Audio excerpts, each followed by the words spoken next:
Hello everyone, welcome back to my YouTube channel Crystal Clear.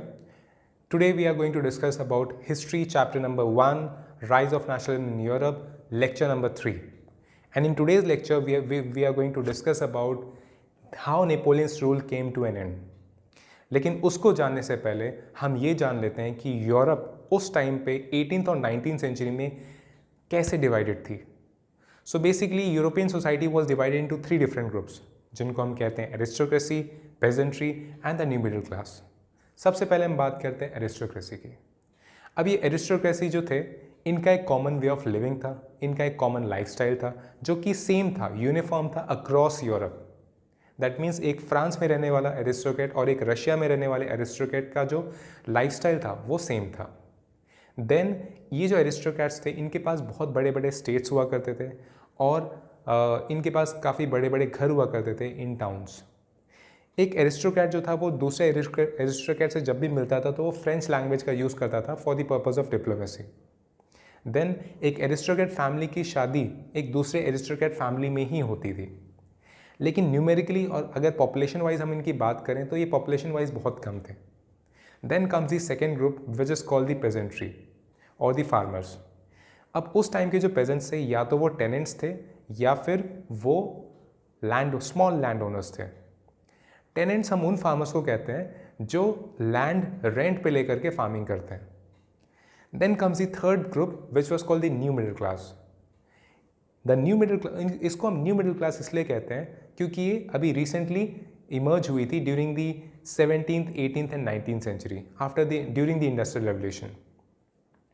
Industrial revolution के time पे जब industry setup हुए Europe में तो इन इंडस्ट्रीज़ में काम करने वाले जो वर्कर्स आए और उन वर्कर्स को एम्प्लॉय करने वाले जो इंडस्ट्रियलिस्ट और बिजनेसमैन हुए उन्हीं को हमने बाद में नाम दे दिया मिडिल क्लास का.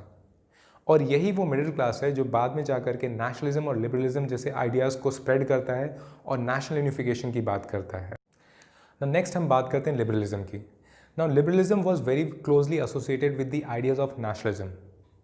लिबरलिज्म जिसका मतलब होता है फ्रीडम, जो कि यूरोप के लोगों ने सबसे पहले या फिर कह लें हम फ्रांस के लोगों ने सबसे पहले एक्सपीरियंस किया था ड्यूरिंग द फ्रेंच रेवोल्यूशन.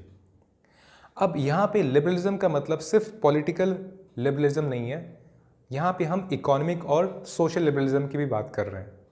सबसे पहले हम जानते हैं पॉलिटिकल लिबरलिज्म मतलब क्या. सो political liberalism stands for freedom of individual, equality before law, government by concern, national unification and a written constitution. Similarly, social liberalism का मतलब था एक ऐसी सोसाइटी का क्रिएशन जहाँ पे किसी भी तरह का डिस्क्रिमिनेशन नहीं हो on the basis of class, या फिर एक ऐसी सोसाइटी जहाँ पे सर्वडम और बॉन्डेड लेबर अबॉलिश्ड हो. अब सर्वडम क्या होता था यूरोप में in the medieval 16th-17th century. उस टाइम पे सर्फ्स हुआ करते थे. ये सर्फ बेसिकली वो पर्सन थे जो एक लैंड से बॉन्डेड होते थे और उस लैंड को कोई एक नोबल ओन करता था.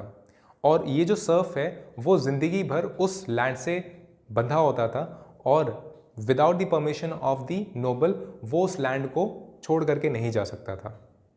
Then let us talk about economic liberalism. Economic liberalism stood for freedom of markets and the abolition of restrictions on the movement of goods and capital. For example, हम Germany की बात करते हैं. Germany उस time 39 different states में divided था और इन 39 different states के अपने अलग अलग करेंसीज थे और अपने अलग अलग वेट सिस्टम थे. फॉर एग्जाम्पल, अगर कोई ट्रेडर हैम्बर्ग से न्यूरेमबर्ग अगर वो ट्रेड करने के लिए जा रहा है, अपने गुड्स को सेल करने जा रहा है, तो उसको 11 अलग अलग जगह पे टैक्सेस देने पड़ते थे जो कि बहुत ही डिफ़िकल्ट होता था उस समय उन ट्रेडर्स के लिए. और इसी वजह से जो ये लिबरल्स थे वो चाहते थे कि एटलीस्ट ये जो सारे स्टेट्स हैं वो इकोनॉमिकली यूनिफाई हो जाए. सो इसी के चलते 1834 में प्रशिया ने एक इनिशिएटिव लिया जिसका नाम रखा गया ज़ोल्वेरिन. ज़ोल्वेरिन बेसिकली एक कस्टम यूनियन था जिसका पर्पज़ ये था कि वो जितनी भी टैरिफ बैरियर्स हैं उनको रिमूव कर दे. और सबसे बेस्ट आउटकम इस कस्टम यूनियन का ये हुआ दैट जो नंबर ऑफ करेंसीज थी 30 वो रिड्यूस होकर के सिर्फ 2 रह गई इन जर्मनी. हमारा नेक्स्ट टॉपिक है न्यू कंजर्वेटिज्म आफ्टर 1815, जिसमें हम ये जानेंगे कि नेपोलियन जो कि बहुत ज़्यादा पावरफुल हो चुका था, how his rule came to an end. So let us discuss. So 1815 में 4 यूरोपियन पावर्स ने मिल करके नेपोलियन को हराया. वो यूरोपियन पावर्स थे Austria, Prussia, Russia and Britain. इन्होंने नेपोलियन को हराने के बाद दे मेट एट वियना, जो कि ऑस्ट्रिया का कैपिटल है, और वहाँ पे यूरोप के सेटलमेंट के लिए इन्होंने आपस में एक ट्रीटी साइन किया, which came to be known as treaty of Vienna. ये जो 4 यूरोपियन पावर्स थे, ये कंजर्वेटिव नेचर के थे और ये चाहते थे कि जितने भी पुराने ट्रेडिशनल इंस्टीट्यूशंस है, like the monarchy system, like the church, okay, like the old traditions, they should be strengthened. So इसी वजह से इन्होंने ट्रीटी ऑफ वियना बनाया. अब इस ट्रीटी ऑफ वियना में कुछ बातें डिसाइड की गई. सबसे पहला कि जितने भी चेंजेस नेपोलियन ने किए थे अपने रूल के टाइम पे, उन चेंजेस को अंडू कर दिया जाए. सेकंड, जो बर्बन डायनेस्टी रूल कर रहा था before the French revolution on France, उस बर्बन डायनेस्टी को दोबारा इस्टेब्लिश किया जाए इन फ्रांस. थर्ड, नेपोलियन ने जितने भी कॉलोनीज़ एक्वायर किए थे अपने टाइम पे, उन कॉलोनीज़ को इन्होंने आपस में डिस्ट्रीब्यूट कर लिया. जैसे कि प्रशिया को मिला सैक्सनी, रशिया को मिला पोलैंड और ऑस्ट्रिया को मिला नॉर्दर्न इटली. इसके अलावा फ्रांस के चारों तरफ कुछ स्टेट्स एस्टैब्लिश कर दिए ताकि फ्रांस कभी भी फ्यूचर में ज़्यादा पावरफुल ना हो पाए, कभी भी अपने आप को एक्सपैंड ना कर पाए. जैसे कि नॉर्थ में, फ्रांस के नॉर्थ में किंगडम ऑफ नीदरलैंड्स एस्टैब्लिश कर दिया और फ्रांस के साउथ में किंगडम ऑफ जिनोवा सेटअप कर दिया. And then the last was that the German Confederation of 39 states was left untouched. ये जर्मन कॉन्फेडरेशन क्या था? एक्चुअली जर्मनी 300 से भी ज़्यादा पार्ट्स में डिवाइडेड था पहले. नेपोलियन ने एक बहुत अच्छा काम किया था कि इन 300 डिफरेंट पार्ट्स को उसने कंबाइन करके सिर्फ 39 डिफरेंट स्टेट्स में कंसोलिडेट कर दिया था. सो इस चीज़ को उन्होंने चेंज नहीं किया. सो these are the points of Treaty of Vienna.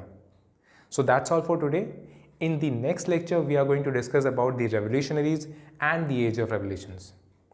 So please do not forget to like, share and subscribe the channel if you have liked this video, and share it with your friends. And thank you for listening.